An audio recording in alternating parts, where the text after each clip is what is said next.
Class 12-এর 4th সেমিস্টারের ছাত্রছাত্রীদের জন্য আজকে আবার একটি ভিডিও নিয়ে চলে আসলাম। হলুদ পোড়া মানিক বন্দ্যোপাধ্যায়ের হলুদ পোড়া গল্পের সাজেশন নিয়ে আসলাম তোমাদের জন্য আজকে। আমার প্রিয় ছাত্রছাত্রী, তোমরা নিশ্চয়ই ভালো আছো, সুস্থ আছো। এর আগে আমি হলুদ পোড়া গল্পটা বুঝিয়ে দিয়েছি তোমাদের। তোমরা যারা আমার চ্যানেল সাবস্ক্রাইব করে রেখেছো তারা নিশ্চয়ই দেখেছো ভিডিওটা, যারা করোনি তারাও দেখেছো নিশ্চয়ই। যারা দেখেছো তাদেরকে অসংখ্য ধন্যবাদ। আর তোমাদের জন্য আজকে হলুদ পোড়ার সাজেশন আনলাম। 2026 সালে তোমরা পরীক্ষা দেবে। দেখো, সিলেবাস তো তোমাদের এইবার প্রথম চেঞ্জ হলো, তোমরা প্রথম পরীক্ষা দেবে। আর হলুদ পোড়া গল্পে 5 নম্বরে একখানা প্রশ্ন থাকবে, সেটা 2+3ও থাকতে পারে, পাঠ করে বা গোটা প্রশ্ন থাকতে পারে। অন্যান্য বিষয়ের সিলেবাসটা একটু তোমাদের চেঞ্জ হয়েছে, মানে নম্বর প্যাটার্নে, কিন্তু হলুদ পোড়ায় 5ই থাকবে গোটা। আর কবিতা বা অন্যান্য প্রশ্নে 2 এবং 3 থাকবে। তোমরা হয়তো জেনেছো, তবু তোমাদের একবার জানিয়ে দিলাম। তাই সাজেশন করাটা কিন্তু খুব সহজ নয়, কারণ অজস্র প্রশ্ন আছে গল্পে, অজস্র ইম্পর্টেন্ট লাইন আছে। তবুও আমি যে সাজেশনটা তোমাদের জন্য আনলাম, পারফেক্ট, একদম সঠিক সাজেশন এটা। এইগুলো পড়ে যাবে, তোমাদের সময় আছে কিছুটা, তাই এই প্রশ্নগুলো রেডি করে যাবে। সবার আগে একটি গুরুত্বপূর্ণ কথা, সেটা তোমাদের আমি বলতে চাই, সেটা হলো তোমরা টেক্সট বইটা ভালো করে পড়ো, গল্পটা ভালো করে পড়ো। হলুদ পোড়া পড়লেই সব প্রশ্ন পারবে। প্রশ্ন কে বলেছে, লাইনটা উৎস কোথায়, প্রসঙ্গ কি, সবটাই তোমরা পারবে। কেন বলেছে, তাই তোমাদের কাছে অনুরোধ করছি, তোমরা টেক্সট বইটা পড়ো, গল্পটা পড়ে নাও। তবুও সাজেশন দিলাম, এই প্রশ্নগুলো রেডি করে যাবে। 100% কমন আসবে, একদম আসবেই আসবে। ইম্পর্টেন্ট প্রশ্নগুলো অনেক রিসার্চ করার পর আমি সাজেশনটা কিন্তু তৈরি করেছি তোমাদের জন্য। ভালো লাগলে অবশ্যই লাইক, কমেন্ট, শেয়ার করে দিও বেশি বেশি বন্ধু বান্ধবদের মাঝখানে। যারা সাবস্ক্রাইব করেছো তাদের অসংখ্য ধন্যবাদ। যারা করোনি তাদেরকে অনুরোধ করছি সাবস্ক্রাইব করে বেল আইকনটা প্রেস করে রাখো, তোমরাই লাভবান হবে। অবশ্যই সাবস্ক্রাইব করো, করে বেল আইকন অর্থাৎ নোটিফিকেশনটা অল করে রাখো, তোমরা লাভবান হবে। প্রত্যেকটা সাজেশন আসবে। কাজী স্যারের সাজেশন হচ্ছে গ্যারান্টেড সাজেশন। এই সাজেশন থেকে সব আসবে তোমাদের, অন্য কোনো দিকে তাকাতে হবে না।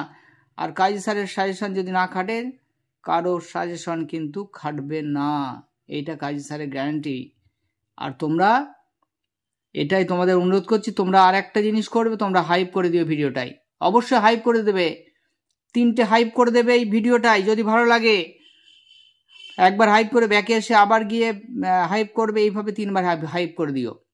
দেখো প্রশ্নগুলো তোমাদের জন্য পড়ছি। হলুদ পোড়া মানিক বন্দ্যোপাধ্যায়ের সাজেশন 2026 ক্লাস 12 সেমিস্টার 4। দেখো, গা শুদ্ধ লোক যেন অপ্রস্তুত হয়ে রইল। তোমরা যারা গল্পটা পড়েছো তারা বুঝতে পারে প্রশ্নগুলো দেখেই।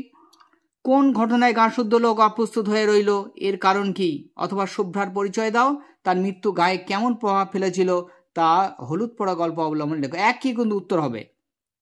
কেন অপ্রস্তুত হয়েছিল শুভ্রার মৃত্যুতে, তাহলে একই হবে উত্তর। তাই অর করে দিয়েছি। পরে প্রশ্ন, আমি পাশ করা ডাক্তার নই, মন্তব্যটির প্রসঙ্গ নির্দেশ করো। বক্তা সম্পর্কে কাহিনী থেকে যা জানা যায় নিজের ভাষায় লেখো। অথবা বলেছে গায়ের সেই একমাত্র ডাক্তার পাশ না করা, তাহলে ধীরেন সম্পর্কে বলেছে, তোমরা জানো, সে বলেছিল যে আমি পাশ করা ডাক্তার নই। দেখো পরের প্রশ্ন দেখো, দুটি খুনের মধ্যে সম্পর্ক আবিষ্কার করার জন্য প্রাণ সকলের ছটফট করে। কোন দুটি ঘটনার কথা বলা হয়েছে? তাহলে কি বলাই চক্রবর্তী আর শুভ্রার খুন। যারা গল্প পড়েছে তারা প্রশ্ন পড়েই তাদের আনন্দ হবে, ভাববে তোমাদের পড়া জিনিস। কিভাবে বোঝা যায় দুটি খুনের মধ্যে সম্পর্ক আবিষ্কারের জন্য সকলের প্রাণ ছটফট করে?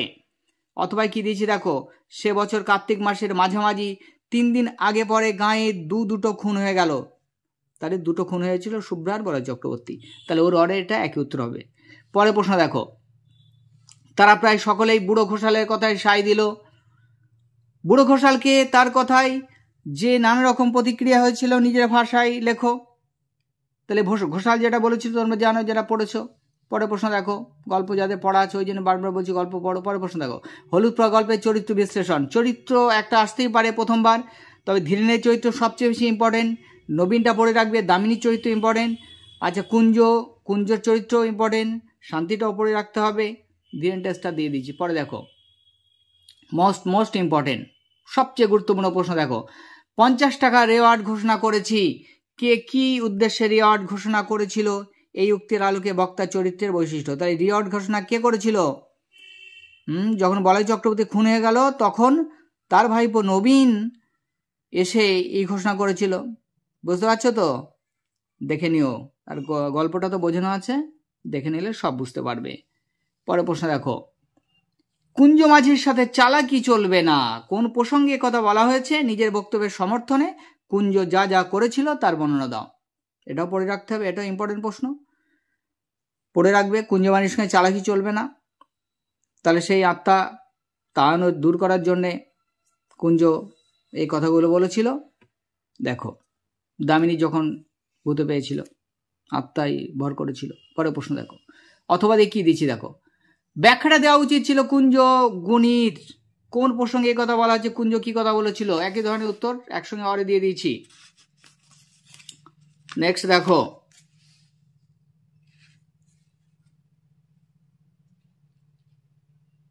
হলুদ পোড়া গল্পে গ্রাম বাংলার সমাজচিত্র কিভাবে ফুটে উঠেছে তা আলোচনা করো। গ্রাম বাংলার কুসংস্কার কিভাবে ফুটে উঠেছে দেখো, অন্ধবিশ্বাস, সেটা লিখতে হবে। অথবা দিয়ে হলুদ পোড়া গল্পে গ্রামীণ যে পরিস্থিতি চিত্রিত হচ্ছে তার পরিচয় দাও। মোস্ট ইম্পর্টেন্ট, খুবই ভ্যালুয়েবল প্রশ্ন কিন্তু।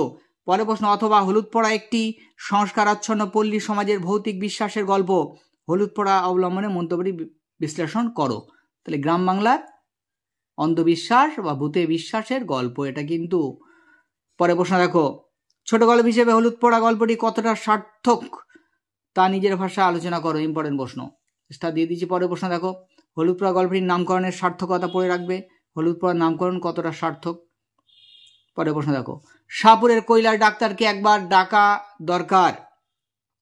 শাহপুরের কৈলার ডাক্তারকে ডাকা দরকার কে মনে করেছিল, কেন মনে করেছিল? পরে প্রশ্ন দেখো, তখন একটা কাঁচা হলুদ পুড়িয়ে, তাহলে কাঁচা হলুদ, তাহলে হলুদ পোড়ার নাম হলো কেন? দেখো, কাঁচা হলুদ পুড়িয়ে কুঞ্জ তার নাকের কাছে ধরলো, তখন বলতে কোন পরিস্থিতির কথা বোঝানো হয়েছে? নাকের কাছে হলুদ পোড়া ধরার ফল কি হয়েছিল আলোচনা করো। তাহলে কুঞ্জ যখন ভূত তাড়াতো বা যখন আত্মাকে তাড়াতো তখন কি করতো? কাঁচা হলুদ পুড়িয়ে তার নাকের কাছে ধরতো। পরে প্রশ্ন দেখো, তারপর দেখো, চারিদিকে হইচই পড়ে গেল বটে, কিন্তু লোকে খুব বিস্মিত হলো না। চারিদিকে কেন হইচই পড়ে গেল? লোকে বিস্মিত না হয়ে কি হয়েছিল তা আলোচনা করো। তারপর নেক্সট দেখো, দাওয়াটি যেন স্টেজ। কোন দাওয়াকে স্টেজ বলা হয়েছে? সেখানে কিসের অভিনয় চলছিল? তাহলে নবীন স্ত্রী দামিনী যখন প্রেতাত্মায় ভর করেছিল তখন সবাই এসেছিল, তখন এই কথা বলা হয়েছিল। তোমরা জানো, দেখে নিও প্রশ্নটা। আর যদি তোমাদের উত্তর তোমরা না পাও, উত্তর লাগলে বলবে কমেন্টে, উত্তর আমি দিয়ে দেব। অথবা দেখো, সেখানে যেন মানুষের জ্ঞান বুদ্ধির অতীত রহস্যকে সহজবোধ্য নাটকে রূপ দিয়ে অভিনয় করা হচ্ছে। সেখানে বলতে কোন স্থানে কথা বলা হয়েছে? এখানে নাটক অভিনয়ের প্রসঙ্গ এসেছে কেন? অথবা দিয়ে দিয়েছি, পড়ে নেবে, দেখে নেবে। নেক্সট দেখো, নেক্সট প্রশ্ন দেখো, হ্যাঁ গো হ্যাঁ আমায় মেরো না কে কোন প্রসঙ্গে এই আরতি জানিয়েছিল? বক্তা সম্পর্কে কি জানা যায়? তারপর নেক্সট দেখো, দামিনী আওয়াজ করতে লাগলো সেই রকম। দামিনীর এইরূপ আওয়াজ করার কারণ কি? এই সমস্যার সমাধানে কোন ব্যবস্থা গ্রহণ করা হয়েছিল? অথবা দামিনীর দাঁতে দাঁত লেগে গেল। দামিনীর পরিচয় দিয়ে বিষয়টি পরিস্ফুট করো। দামিনীর পরিচয় দিয়ে বিষয়টি বলতে হবে। দামিনীর দাঁতে দাঁত লেগে গেছিল। পরের প্রশ্ন দেখো, নিজেকে জীবন্ত ব্যাঙের মতো মনে হচ্ছিল। উদ্ধৃতিটির আলোকে ধীরেনের চরিত্র বিশ্লেষণ করো। আলাদা করে দিয়েছি, তবু লাইন তুলে যদি আসে তাই দিলাম এটা। নেক্সট দেখো, আমি বলাই চক্রবর্তী, শুভ্রাকে আমি খুন করেছি। বক্তার এই উক্তিতে নিহিত আছে হলুদ পোড়া গল্পের প্রাণবস্তু ব্যাখ্যা করো। এই প্রশ্নটাও করে রাখতে হবে। তাহলে এই ছিল তোমাদের হলুদ পোড়া গল্পের সাজেশন। বেছে বেছে বাছাই করা কিছু প্রশ্ন দিলাম।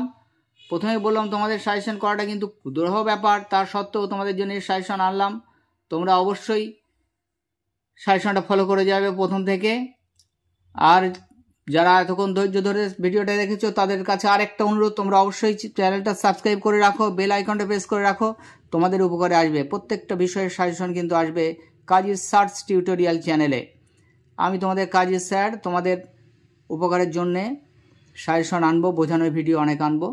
ভালো লাগলে অবশ্যই লাইক কমেন্ট শেয়ার করে দিও, বেশি বেশি বেশি শেয়ার করো, আর হাইপ করে দিও।